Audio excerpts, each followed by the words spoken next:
Hello, traders. What a week. Do you remember what we talked about last week? Yeah, about how the bond yields affect the stock market. And since this past Monday, the 10-year, 7-year, and 5-year bond yields all snapped back up to last week's high towards the end of the week. The market did not like that and took a hit, so we will be providing our biased opinion on next week's outlook. And as usual, we will bring our list of picks and price targets. Be sure to stay tuned until the very end so you don't miss any dips. 2 weeks Ago. We've averaged less than 2% inflation for more than the last 25 years. Don't worry, guys. We're not going to turn off the printer. You guys can buy, buy, buy, buy, buy, buy, buy, buy, buy. 2 weeks later, We think we're likely to see inflation move up during the course of this year. JK, guys. We might also temporarily turn off the printer now and increase the interest rate. So, the fear of potential interest raise, the market reacted aggressively on Thursday after Powell's remarks. S&P broke critical support at 3,800 and hit the day low at 3,720. The market bounced back the next day because of the good job report. We expect the market to test the upper resistance level at 3860 to 3870 and likely to reverse and test the support around 3800. If 1,300 can hold, expected to retest 3,750 again. I personally prefer to see the price retest the prior low with divergence in place to confirm the short-term bottom is in. For Nasdaq 100, we saw a nice bounce on Friday. If this bounce sustains, expect to test the first resistance around 12,850 and second resistance around 13,050 and third resistance around 13,250.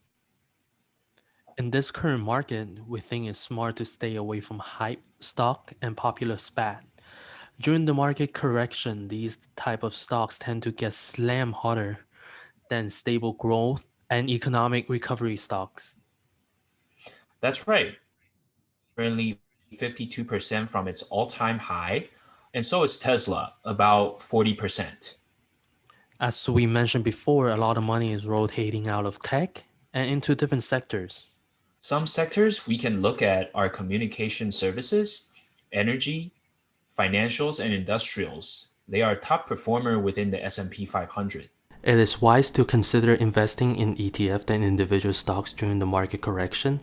If you are not interested in ETF, we get it. Here are our picks of the week.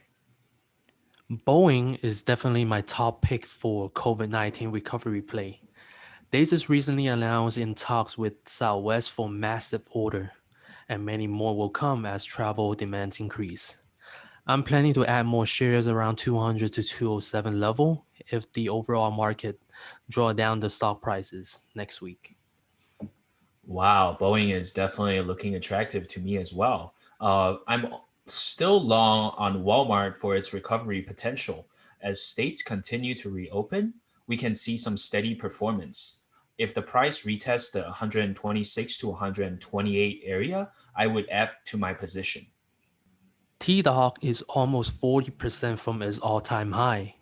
This week, the stock hit my buying target around 175 to 180. VLDR is my next pick. It still has the potential to be picked as the LiDAR partner with Apple Car. I think a small position can be opened between $12 and $13, but definitely be aware of new lows. AI hit bottom low at $77, around $20 from IPO price. I don't think we will ever see this price again. If the market continues to fall next week, no doubt, I will add more around 77 to $80 level. And finally, I think Uber is a good recovery stock as well. As the economy reopens, expect more people to take Ubers, and I can see their ride sharing revenue recover rapidly into 2022. Personally, it's a buy around $50. Thank you for watching. If you find this video helpful, feel free to give us a like and subscribe for more content like this.